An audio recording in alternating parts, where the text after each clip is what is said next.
So I'd like to start by asking how this piece came about. Can you enlighten us and tell us a little bit more about that? Certainly. The piece came about because I was inspired by Native American cultures in general. I love the cultures of the spiritual side and the expressive artistic side and the closeness to nature, respect for elders and love of animals, and just a sense of an acceptance of different kinds of people within their community. And then I especially admire Joy Harjo, the Native American writer, and then artist. And she's recently, I'm not sure how recently, she's been playing saxophone too. So she's a musician. We had emailed each other briefly a period of time. And so I just felt, I was reading one of her memoir, and one of her sentences had the words flashes of inspiration and joy, and I just felt like that was just opened up all these different thoughts and feelings and images, and that was my spark to write this piece for us.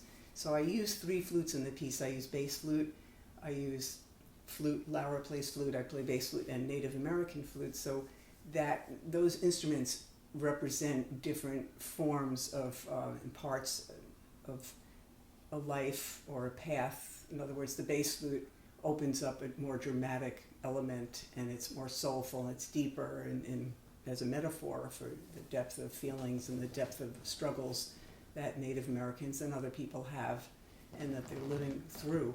And then the flute is lighter and it's more exciting, and there's also intensity with that, and there's also great beauty in some of the lines. And the native flute represents like the culture and the going back in time of creating flutes and drums being like the oldest instruments on the planet.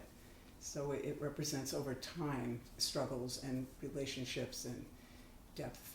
So I had to write that for us.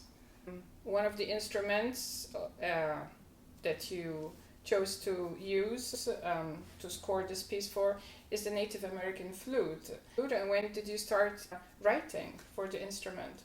Well, I began writing as a natural extension of my performance career. I began playing when I was around 5 because I was born into a musical family. My performance background led to my composing because I had been taking in so many years of listening and discussing and practicing and learning and collaborating and rehearsing and performing.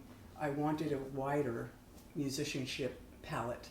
So I began writing, and I collaborated with friends, and I was really inspired to actually compose seriously by a friend of mine named Barry Hartglass, who inspired me to just write. He liked what I had written something previously and said, just do it. Because I had written before in childhood as a little kid. I wrote something for piano. I wrote in high school for 2Flutes. I wrote a duet, and then college I wrote a brass quintet.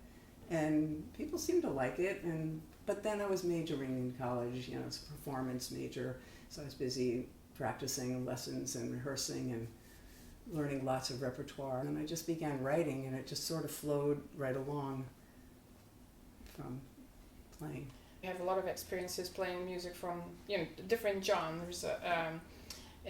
So can you talk a little bit about that? Because I'm sure that that actually comes out in your music. That's a good point. Yes, because I love music. I love somehow comes through. Like you're saying, you're catching that. But I was raised as a classical musician, but I was exposed to a lot of different styles in my home. Since I have relatives who, I have one famous cousin who's a violinist, and I also have 2 older brothers who always played in rock bands, and so I heard the best of the late 60s and early 70s that they were playing, and then listening to, and I heard discussions, I went to concerts, I heard Cream in Madison Square Garden, and I heard other bands along the way, and I just had taste that, to me, it's like music is all the same, it's just the different genres and styles are just dialects of a language. But so I love jazz. I love Native American music. I like to listen to that. It's very inspiring and relaxing. But I like meditative music. I like rock and roll. I like chanting. I like Motown. I like things that I can't necessarily say what they are, but when I hear certain kinds of sounds and certain kinds of music, that's anything non-classical outside of what I can identify. It's very exciting. It's a new language. So it's just sort of more seasoning in the pot of music. So that comes out in your compositions as well, I'm sure. You spent a lot of years working and playing with Claude Bolling. Yes. Claude Bolling was wonderful to work with. I toured for 11 seasons internationally with him and his jazz piano trio. So at different times there were performers from France or New York, actually. So we played a lot of clubs and concert halls. We toured into Mexico, through Canada, all over the USA. We performed in Morocco, and I performed with him in Paris. So we had fun.